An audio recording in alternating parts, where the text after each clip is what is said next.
Karbala का दिन, मुहर्रम के 10 दिन। नाज़रीन, ये जुमेरात का दिन था। मुहर्रम उल हराम का दूसरा दिन 61 हिजरी को इमाम हुसैन अलैहिस्सलाम एक दिन मैदान में पहुंचे और रसूलुल्लाह सल्लल्लाहु अलैहि वसल्लम के सिपाहियों ने रास्ता रोका और कहा कि यहीं रुक जाओ। इसके बाद आपने अपने साथियों को हुक्म दिया कि ये वो जगह है जहां हमारा खून बहाया जाएगा। इमाम हुसैन इब्ने अली अलैहिस्सलाम के बारे में ये लफ्ज सुनकर आपके साहबजादे अली अकबर रजी अल्लाह ताला अन्हु ने पूछा, अब्बा जान, आपने क्या फरमाया?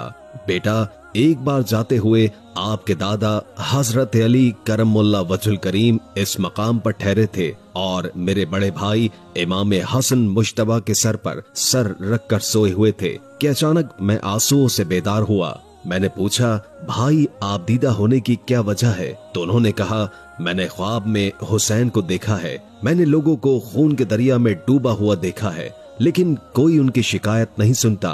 फिर मुझसे कहा, बेटा, जब ये मरहला आएगा तो फिर तुम क्या करोगे? उस वक्त मैंने कहा कि मैं सब्र करूंगा। इरशाद हुआ, बेटा, सब्र का अजर बेहिसाब है। जब इमाम हुसैन अलैहिस्सलाम का काफिला करबला में रुका तो हूर ने फौरन इब्ने ज़ियाद को इत्तला दी और पूछा, इस बारे में क्या हुक्म है? इससे पहले भी इब्ने ज़ियाद ने उसे हुसैन की खबर दी थी।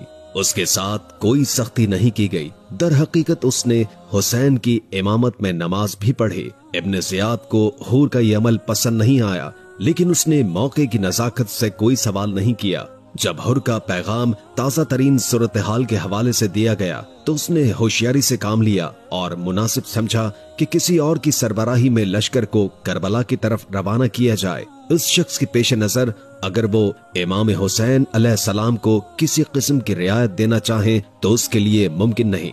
उसके हुक्म पर सख्ती से अमल किया जाए। इब्ने ज़ियाद ने इस मामले को देखने के लिए अपने मोतबर साथियों से मशवरा किया और कहा कि मैं इमाम हुसैन के मुकाबले के लिए किसी को भेजना चाहता हूँ। मैं इस काम के लिए आपको पेश करूंगा। हाकिम ने इब्ने ज़ियाद के इस कौल को 3 बार दोहराया, लेकिन कोई भी इस काम के लिए तैयार न था। वो जानता था कि ये काम बहुत मुश्किल है और कोई तैयार न था। इसलिए उसने हुकूमत को ये उम्मीद दिलाई थी कि इस लालच की वजह से बहुत से लोग तैयार हो जाएंगे। जब कोई भी राजी न हुआ तो उसने उम्र बिन साद के बेटे के हवाले से ये काम करने का सोचा। ईरान में कुर्दों ने बगावत की थी। इब्ने ज़ियाद ने हजरत साद बिन अबी वकास रजी अल्लाह ताला अन्हु के बदकिस्मत बेटे अम्मार बिन साद को 4000 लश्कर की कमान देकर ईरान की तरफ रवाना किया। इसी जगह से फौरन वापस आने का हुक्म मिला तो इब्ने ज़ियाद ने उसे हुक्म दिया कि पहले हुसैन इब्ने अली का मामला तय करना जरूरी है। इसलिए ज़ियाद का यह हुक्म सुनकर ईरान की तरफ बढ़ो। इब्ने साद सोच में पड़ गया, क्योंकि वो अच्छी तरह जानता था कि इमाम हुसैन अलैहिस्सलाम उनके साथ लड़ना अपनी आखिरत को बर्बाद करने और जहन्नुम में डालने के मुतरादिफ है। इसके बाद उसने इब्ने ज़ियाद से कहा कि मुझे इस काम से दूर रखें। इब्ने ज़ियाद ने कहा कि अगर तुम हुसैन इब्ने अली से लड़ने न जाओ तो इब्ने साद ने इस मामले को देखने के लिए 1 दिन की मोहलत मांगी थी। दुनियावी हुक्मरानी के लालच की वजह से उसने दुनिया को आखिरत पर तरजीह दी और इमाम हुसैन से लड़ने पर आमादा हुआ और इसी 4000 के लश्कर के साथ जिसके साथ वो ईरान की मुहिम पर रवाना हुए थे, सन 61 हिजरी वो मैदान करबला पहुंचे, जिसके बाद और लश्कर भी उनकी तरफ और उनकी कमान में भेजा गया। एक और रिवायत में है कि इब्ने साद ने इब्ने ज़ियाद से कहा कि अल्लाह आपको खुश रखे, आपने मुझे खिदमत का मौका दिया। आपने मेरे नाम एक फरमान लिखा जो सबको मालूम है, जो तेरी मर्जी के मुताबिक हो, लेकिन लश्कर की कमान मेरे सुपुर्द न कर। ये कहकर इब्ने साद ने चंद लोगों के नाम लिए। चुनाचे वो 4000 के लश्कर के साथ करबला की तरफ रवाना हो गया। एक और रिवायत में है कि जब अब्दुल्लाह बिन युसरा साद रजी अल्लाह ताला अन्हु ने कहा कि मुझे अमीर ने हुक्म दिया है कि मैं हुसैन से लड़ूं और मैंने इनकार कर दिया है, इब्ने यसरा ने मुझे अच्छा रास्ता दिखाया है, अल्लाह आपको हर वक्त इससे बचने की तौफीक अता फरमाए। इब्ने यसरा ये कहकर चला गया कि मैं इस काम के लिए तैयार नहीं हूँ, और कोई आया, उसे बताया कि इब्ने साद इमाम हुसैन पर हमला करने के लिए लोगों को जमा कर रहा है। ये सुनकर इब्ने यसार दोबारा उसके पास गया और देखा कि उम्र बिन साद इब्ने यसरा से लड़ने के लिए बैठा है। तय पाया कि जब उम्र बिन साद करबला पहुंचे तो उसने जासूसों से ताजा तरीन सूरत हाल दरियाफ्त की। तो उसने उर्वा बिन कैस को हुक्म दिया कि इमाम हुसैन के पास जाओ और उनका इरादा मालूम करो कि वो यहाँ किस मकसद से आए हैं। चाहते थे कि उर्वा बिन कैस का शुमार उन लोगों में होता जिन्होंने इमाम हुसैन को कूफे आने की दावत दी थी, और इस बारे में पूछा गया तो आपके चेहरे पर शर्मिंदगी के आसार नुमदार हुए और उन्होंने अपने लश्कर में मौजूद एक सरकर्दा अफराद से कहा कि इमाम हुसैन इब्ने अली के पास जाओ। लेकिन उन्होंने इमाम अली मकाम को कूफे आने की दावत भी दी थी और कहा कि आप सिर्फ इमाम हुसैन से पूछें कि आपका यहाँ आने का मकसद क्या है। उसने करीब पहुंचकर आपसे बात की और इब्ने साद का पैगाम दिया कि आप यहाँ क्यों आए हैं। आपने मुझे खत लिखा है।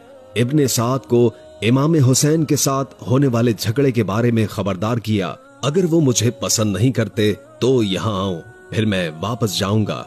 और इब्ने साद को इमाम हुसैन के साथ होने वाले झगड़े के बारे में खबरदार किया। इब्ने साद ने कहा कि अब कुछ उम्मीद है कि अल्लाह ताला उनके साथ लड़ाई से बचाएगा। उनको कत्ल करने के साथ साथ उसने इब्ने ज़ियाद को भी यहाँ पहुंचकर हुसैन को एक खत लिखा। जब हम कैंप में रुके तो मैंने उसके करीब एक शख्स से उसके आने का मकसद पूछा कि वो किस चीज की तलाश में है और क्या चाहता है। तो उसने जवाब दिया कि इस शहर के लोग जाती तौर पर मेरे पास आए और मुझसे दरखास्त की, और जो कुछ उन्होंने मुझसे कहा वो अब उनकी राय के खिलाफ हो गया है। फिर इब्ने ज़ियाद ने इब्ने साद को जवाबी खत भेजा जिसमें लिखा था कि मुझे आपका खत मिल गया है। आपने जो लिखा है मैं उसे पूरी तरह समझ गया हूँ। बराए मेहरबानी हुसैन और उनके साथियों को पैगाम दें कि वो यजीद बिन मुआविया की बात माने तो उबैदुल्लाह इब्ने ज़ियाद की तरफ से जो मुनासिब होगा वही करेंगे। जब उम्र बिन साद को उनके भेजे गए खत का जवाब मिला, इब्ने साद ने जवाबी खत पढ़कर हुसैन और आपके साथियों को सजा दी। इब्ने ज़ियाद को सुलह की इजाजत नहीं थी, इसलिए उसने इब्ने ज़ियाद के खत का जवाब नहीं दिया। फिर इब्ने ज़ियाद का एक और खत इब्ने साद के पास पहुंचा जिसमें लिखा था कि अगर वो ऐसा करने से इनकार करे तो वो यजीद से बैत ले ले। जैसे ही इब्ने ज़ियाद को हुसैन और उसके साथियों पर पानी बंद करने का हुक्म मिला, इब्ने साद ने फौरन उम्र बिन ज़ुबैदी को 500 सवारों के लश्कर के साथ दरियाए फिरात पर मामूर किया और उसे हुक्म दिया कि इमाम हुसैन को किसी भी तरीके से कत्ल कर दिया जाए। बयान में है कि इमाम हुसैन रज़ी अल्लाह ताला अन्हु पर 7 मुहर्रम को पानी मुनक़ता हुआ। एक और रिवायत में है कि इब्ने साद को उबैदुल्लाह इब्ने ज़ियाद की तरफ से हुक्म मिला और हुसैन इब्ने अली के लिए पानी मुनक़ता कर दिया गया। इसके साथियों ने इस तरह किया कि पानी का एक कतरा भी उन तक न पहुंच सके, जैसे कि अमीरुल मोमिनीन उस्मान इब्ने अफ़्फ़ान के साथ किया गया था। चुनाचे जैसे ही ये हुक्म आया, इब्ने साद ने 500 सवारों का दस्ता जमा किया, दरियाए फिरात पर आया और हुक्म दिया कि हुसैन और उनके साथियों में से किसी को भी पानी पीने न दें। मुहर्रमुल हराम की 7वीं तारीख को जब आपने मैदान करबला में पड़ाव डाला तो इब्ने साद की फौज का एक दस्ता फैल गया और दरियाए फिरात के किनारे पहरे बिठा दिए गए ताकि कोई पानी न ले सके। इसके अलावा इब्ने साद की तरफ से इमाम हुसैन को पैगाम भेजा गया कि वो फिरात के किनारे से अपने पड़ाव को उखाड़ फेंके। इस मौके पर हजरत अब्बास अलमदार ने फरमाया कि हम ऐसा नहीं करेंगे, लेकिन हुसैन इब्ने अली ने हजरत अब्बास से कहा। आप रज़ी अल्लाह ताला अन्हु ने फरमाया, इनसे झगड़ा करने का कोई फायदा नहीं, तुम तो करम का दरिया हो। उन्होंने उसे नहर से दूर कर दिया, फिर उस जगह से कैंप उठाकर नहर से दूर हो गए। जब उबैदुल्लाह इब्ने ज़ियाद का हुक्म उम्र बिन साद के पास पहुंचा तो इब्ने ज़ियाद की तरफ से उम्र बिन साद की क़यादत में एक बहुत बड़ा लश्कर भी बिन नमर और शीस बिन रबी और बिन यज़ान की कमान में 1000 का लश्कर लेकर वहां मौजूद था। फिर 22,000 का लश्कर था। हजर बिन रबी भी पहुंच गए और फिर उम्र बिन साद ने 4000 भेजे। उसने शीस बिन रबी की कमान में घुड़सवार भेजे और दरियाए फरात पर सख्त नाकाबंदी कर दी, जिसके बाद 2000 के लश्कर हजर बिन रबी की क़यादत में दादरिया की तरफ जाने वाले रास्ते की नाकाबंदी कर दी गई।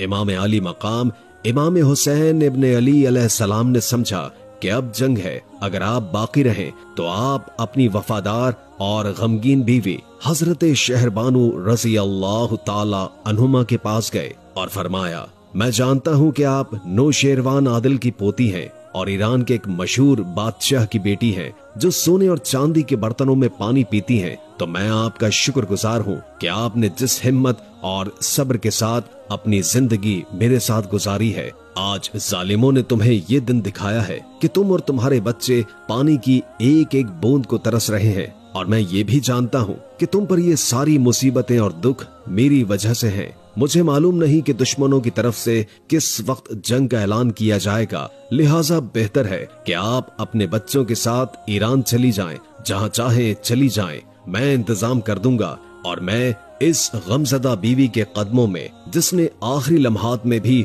अपने शौहर का साथ नहीं छोड़ा और अपनी औलाद और जान की कुर्बानी देकर अपने शौहर की इज्जत बचाई, करबला के तपते सहरा में भूख और प्यास को बर्दाश्त करके अपनी वफादारी का हक अदा किया। उन्होंने अपने आका हुसैन के लिए आखिरी दुआ की, खुदारा अपने बच्चों का खून इस्लाम की खातिर पेश करने की इजाजत दीजिए। मैं नौशेरवा आदिल की नवासी हूँ, और आज अगर आपको छोड़ दूं तो कयामत के दिन नाना मुस्तफा को क्या मुंह दिखाऊंगी और खुदा और सैयदा फातिमा के सामने कैसे जाऊंगी? ज़हरा सलामुल्लाह अलैहा को क्या जवाब दूंगी? ऐ मेरे आका हुसैन, मैं अरबों से अपने सब्र और कुर्बानी का बदला नहीं लेती, अहले अजम से मदद नहीं मांगती, मक्के वालों से इल्तिजा नहीं करती, मदीने वालों की तरफ हाथ नहीं बढ़ाती, और इनकी सारी जिंदगी का बदला नाना मुस्तफा कयामत के दिन लेंगे। हजरत बीबी शहरबानो की वो दर्द भरी और जज्बाती गुफ्तगू बहुत असर रखती थी। आप रोती रहीं और आंखों से आंसू बाहर निकल आए। कल कयामत के दिन मुझे खुदा के दरबार में शर्मिंदा न करना। लेकिन इमाम पाक की इस गुफ्तगू के जवाब में सबने अल्लाह की राह में कुर्बानी देने का वादा किया और आका हुसैन से दरखास्त की, हम भी मुसलमान हैं और हमें भी कयामत के दिन अपने नबी का सामना करना है, और हम भी यजीद इब्ने मुआविया की नाकामी और उसकी बातिल परस्तियों के मुकाबले में दुनिया में ईमान का चिराग जलाना चाहते हैं और हक का परचम बुलंद रखना चाहते हैं। उमर बिन साद ने 9 मुहर्रम और 6 हिजरी की शाम को अपने लश्कर को उन लोगों पर हमला करने का हुक्म दिया। उस वक्त इमाम हुसैन अपने खेमे के दरवाजे पर टेक लगाए बैठे थे। अचानक शोर की आवाज सुनकर बहन सैयदा ज़ैनब ने पर्दे के करीब आकर अपने भाई को बुलाया और कहा, देखो दुश्मन के लश्कर की आवाजें बहुत करीब आ रही हैं। हुजूर सल्लल्लाहु अलैहि वसल्लम को ख्वाब में देखा। ये सुनकर सैयदा ज़ैनब ने रोते हुए कहा, ऐ बहन सब्र करें और इस दौरान खामोश रहें। हजरत अब्बास रजी अल्लाह ताला अन्हु आए और फरमाया कि भाई वो आ गए हैं। ये सुनकर इमाम हुसैन अलैहिस्सलाम खड़े हो गए और दुश्मन की तरफ जाने लगे। हजरत अब्बास रजी अल्लाह ताला अन्हु तकरीबन 20 घुड़सवार उनके पास आए और उनसे पूछा कि आप यहाँ क्यों आए हैं? अमीर का हुक्म आया, वरना हम आपसे जंग करेंगे। मैं इमाम हुसैन से पूछता हूँ। इसी दौरान आपकी तरफ आया, लोग वहीं ठहरे। हजरत हबीब बिन माज ने हजरत जुबैर बिन कियान से फरमाया कि अगर तुम इन लोगों से बात करना चाहते हो तो करो, वरना मैं इनसे बात करना चाहता हूँ। उन्होंने फरमाया, तुम बात कर सकते हो। हजरत हबीब बिन मजहर ने उनसे मुखातिब होकर कहा, सुनो, जो कल आएंगे अल्लाह की कसम उन लोगों को सख्त सजा दी जाएगी जिन्होंने रसूलुल्लाह सल्लल्लाहु अलैहि वसल्लम की और आपके घर वालों की इज्जत को खराब किया है। और ये सुनकर दुश्मन के लश्कर से अजरा बिन कैस ने कहा कि जहां तक हो सके अपनी रूह को पाक रखो। उन्हें हिदायत की, मैं अल्लाह से डरता हूँ, मैं तुम्हारी खैरखाही के लिए कहता हूँ, इन लोगों का साथ न देना। मुझे इनका मकाम व मर्तबा, उनके साथ हुसैन इब्ने अली का ताल्लुक याद आया और मैं समझ गया कि वो किस दुश्मन की तरफ जा रहे हैं। इसलिए मैंने इनकी मदद करने का फैसला किया और जान की कुर्बानी दूंगा। हजरत हुसैन इब्ने अली रजी अल्लाह ताला अन्हु के हुकूक की हिफाजत कर सकूं जो आपने दिए हैं कि हजरत ज़हर बिन क़यान रजी अल्लाह ताला अन्हु अरब के मशहूर मैदान जंग में पैदा हुए। مشہور شہ سواروں میں شامل تھے جو کوفے کی طرف جا رہے تھے۔ جب حضرت عباس رضی اللہ تعالی عنہ امام حسین علیہ السلام سے گفتگو کے بعد واپس آئے کہ ہمیں ایک رات کا فضل عطا فرما تاکہ آج کی رات ہم نماز پڑھ سکیں، دعائیں مانگیں اور